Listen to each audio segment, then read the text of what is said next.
dalawa. Okay, 1, 2. Direct dito. 1, 2. Thank you.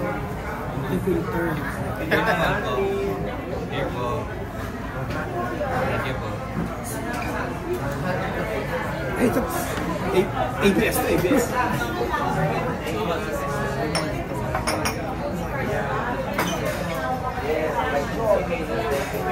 So, direct, what makes you decide na magkaroon ng sariling film fashion shorts for Fama?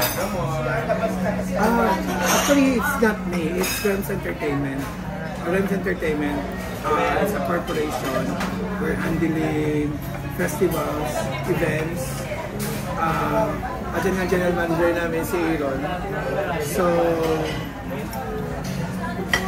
we already having festivals sa ibang bansa. So, we handle International Film Festival Manhattan, Indonesia, we have India, and this coming December we have New York.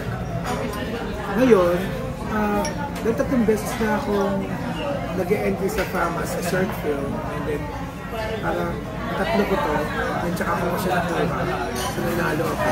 So the board decided na, why not kung we ask Ma'am Francia, the president of FAMAS, if possible na karoon ng tie-up collaboration that we produce FAMAS as a short film festival. Kasi yun na, Rems Entertainment kasi, we focus kasi to support yung vision namin. That's why we already opened VS Cinema sa Quezon City.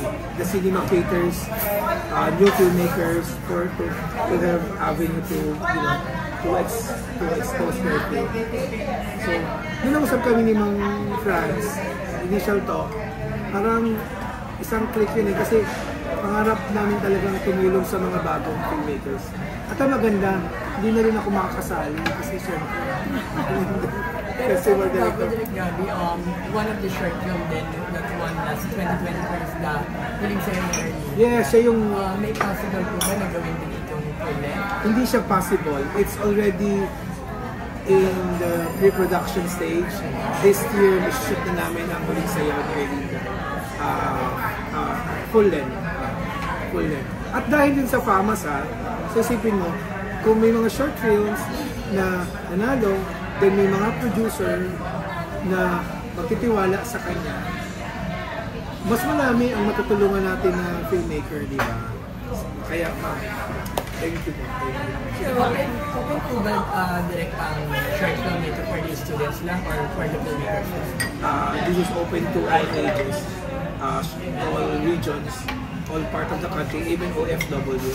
As long na you meet the criteria for 20 minutes, should be maximum 30 minutes kasama yung credit.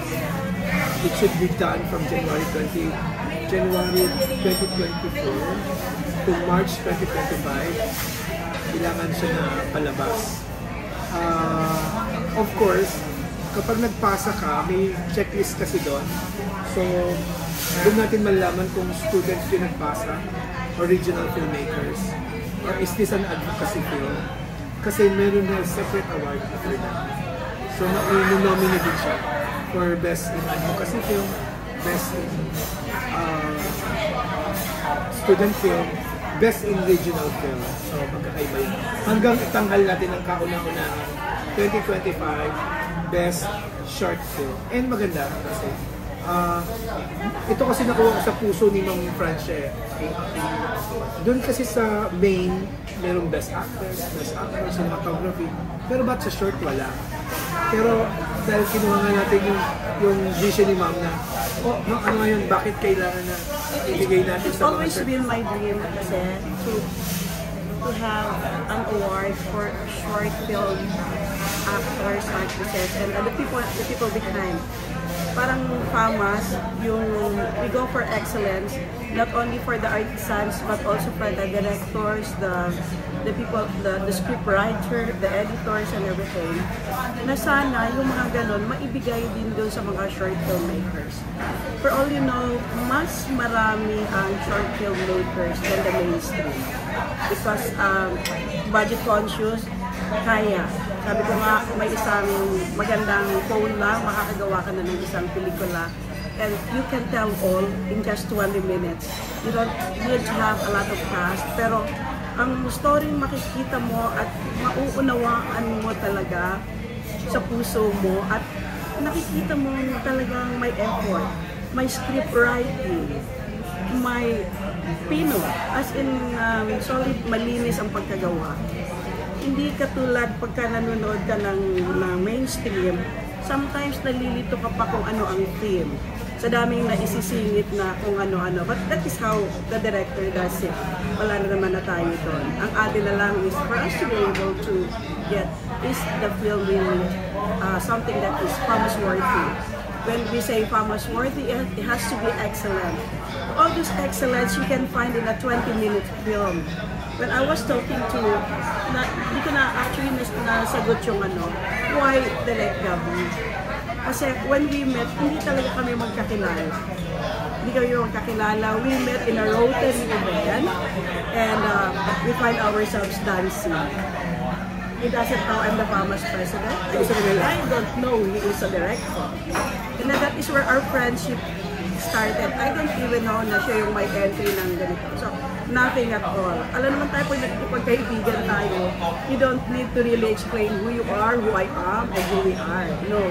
Kumbaga, instant click kami. Kaya, when you was like having the entry each time, every year talo ako. Talo siya. Every year talo talaga. And then, 3 years in a row. Yung third year yun. I know, when he won, as we were talking, and naungkat niya, sabi niya, Madam, there was one time that you were talking to us and you said you wanted to have a short film festival. Now, I think that ito na yung realization ng dream ko na inulit niya, na gusto ko din gawin. But I cannot do it because ever since na-nabiyuda na ako, wala na akong kapalitan ng kung ano man yung gusto kong i-discuss. So it's like, this is the dream I wanted.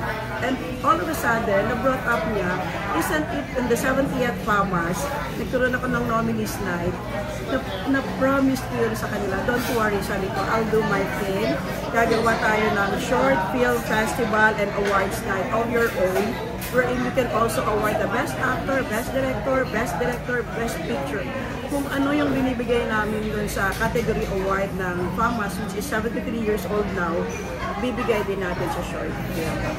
So, with the same trophy. I'm very thankful, sabi ko, grateful and for him for making this dream of mine na marirealize na after like, what, two years. So in the third year, here we are and we are doing this together.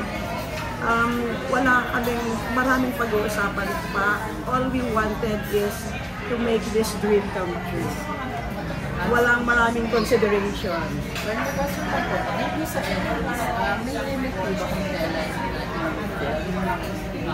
For example, way back 2026, pwede po po talaga or from 2024? The eligibility requires you to kailangan meron kang public screening on January 2024 to March 2025. So kung ginawa mo naman siya ng 2023 or 2024, tapos wala ka pa ng mga public screening or wala ka pa it should be yung year na 2024. Say we're awarding it for 2020. What do you mean during the public screening, kailangan